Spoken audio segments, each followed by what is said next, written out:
Good evening, folks. Welcome to the Rendezvous. I'm Chucky, your host. I had a lot of people starting to ask me, hey, it's getting to be morel season. Can you give me some tips? So what I wanted to do was try to put 20 years, at least, 20 years plus, of, I wouldn't call it experience. I'm not an expert in any way. I just have gotten very lucky. I've done a lot of research, and I wanted to share it with you, just to have everybody go out there and hopefully you find some too, and you get the bug and you start passing it on. It's a fun thing to do with family. It's a fun thing to do with kids. When we're talking morel mushrooms, once you have somebody taste it and you find out that they can tolerate it, because of all mushrooms, some of them can and cannot be tolerated, whether they're edible or not. But morels are a pretty safe one. It's definitely a beginner's mushroom, and they are difficult to find. But once you hit them, it's just a joy to go out and hunt for them. So I wanted to give you some of the things that I always questioned even as I was going through my little hunts. And in the 20-some years that I've been doing this, just this year, whenever there was an expert on YouTube that was talking about some things, everything just came together. And some of my questions were answered in a simple 20-minute YouTube blog. So I want to go ahead and try to share everything that I've learned with you. Number one, the first thing, and one of the best things I've ever been told by somebody, was the best way to find morel mushrooms is to put a lot of dirt under your feet. Get out in the woods, just walk around, because you can target them, you can target the trees, you can target the dirt, you can target whatever. But even in those best case scenario areas that you're trying to go for, only about 20% of those target areas are going to be producing the morel mushroom. It's been told even by the people that go out in California when they go to the burn areas after a big forest fire. They'll go to the burn areas because they know that they're going to be big flushes of morels. And they said out of all those acreages, there's only about 20% of them are actually going to perforate the mushrooms in a kind of a large amount, a big flush. So, with that being said, not just going out in the woods, one of the things you can do is target the trees. Everybody tells you about the trees, which I'm sure if any of you have looked or talked to anybody, what are they? We got elm, we got ash, we got apple. Those are probably the three big ones, along with poplar, along with sycamore. For some reason, YouTube was huge on everybody finding morels around sycamores. There's a bunch of areas that I knew had sycamores in it, along with areas close to where I get morels. I wanted to try it, didn't really get the chance to get out there and get them. So, sycamores, we'll have to put that on the list. Black cherry is one of my favorite, and of course the oak. If I had any one tree that I wanted for mushroom season, it would be the oak, because the oak just has so many different species that attach itself to it. Okay, so we have the trees. We have covering a lot of area. Now, what about soil?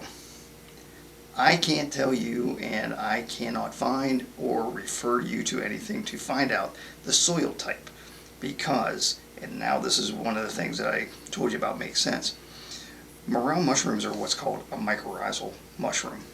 They work in association with the tree. The tree is the host, because a morel mushroom, or any mushroom, actually, they're the opposite of what a plant does. A plant brings in carbon dioxide, gives out oxygen, and is actually able to photosynthesize. So the mushroom takes in oxygen and breathes out carbon dioxide, just like you and I. So some of the things that the plant can do is photosynthesis.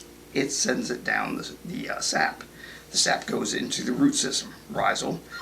And then the mushroom takes what it can, and whatever it can do in the form of maybe nutrients, whatever microorganisms it can give to the tree is going to feed off of that. Okay, so they both work together. So that's why rhizome, the root system, micro, the mushroom, it's a mycorrhizal mushroom. That's it. Works with the tree itself. Now let me get off the big words, get into some of my dumber down kind of a thing that we can talk about. So if you've ever gone out and you found one you know where the section is in the woods. You know the kind of soils you're going to be looking at and everything. One of the things that I've always found and always wondered about, it was always on a south-facing slope that I was finding them. And then I did find out through references of an actual professional mushroom picker out in California.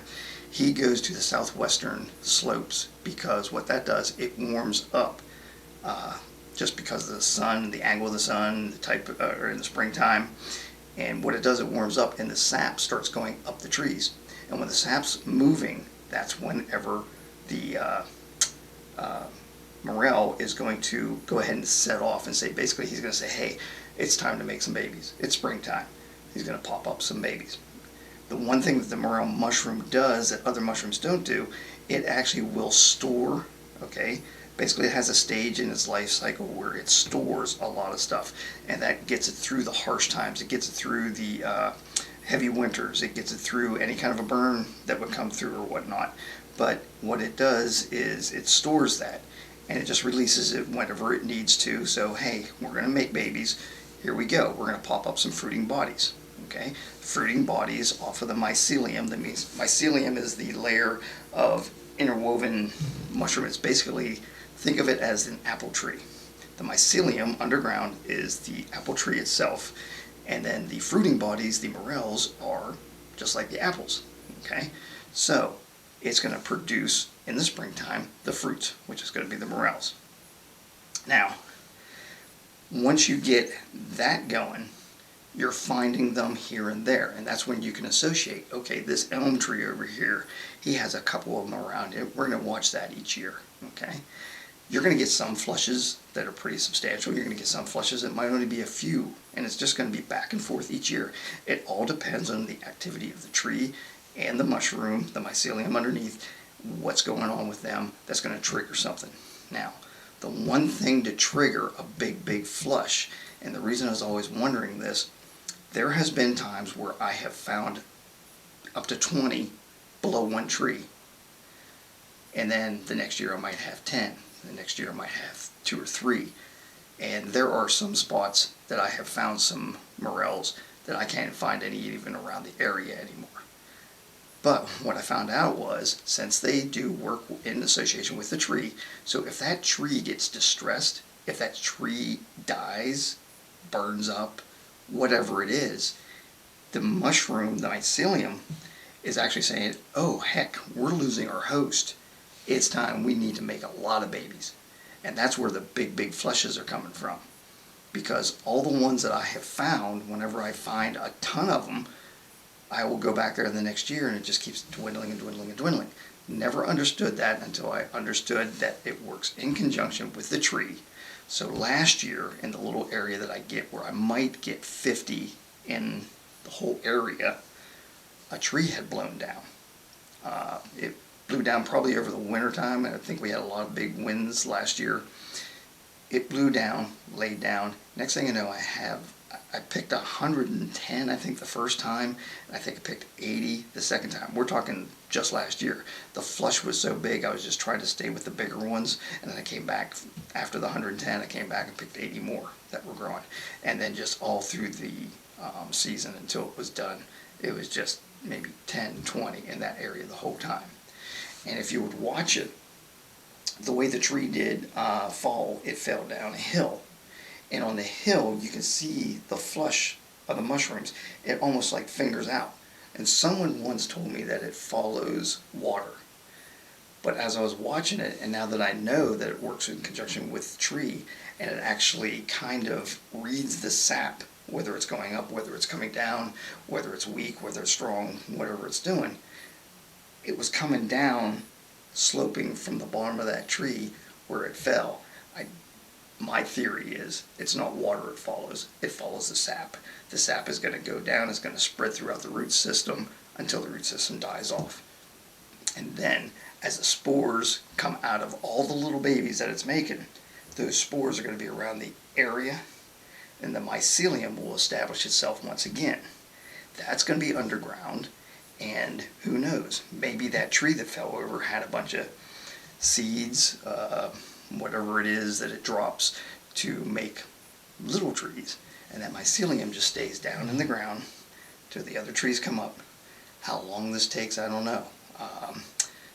When do they start hosting off of it? I don't know. Is it right away? Is it when it get big? Don't know. But at least we do know that it will follow the life cycle of the tree. When the tree gets in distress, there's the big flushes. So those are some of the things that you should be looking for. So go out and look for this type of trees you want to look for. Look for, in the beginning, look for the southwestern slope. It's a southwestern facing slope, so it is actually facing southwest so that that sun beats down on it, warms up the sap. The sap's moving a lot faster in that area, so you're going to get the first bunch of mushrooms or morels coming up at that time.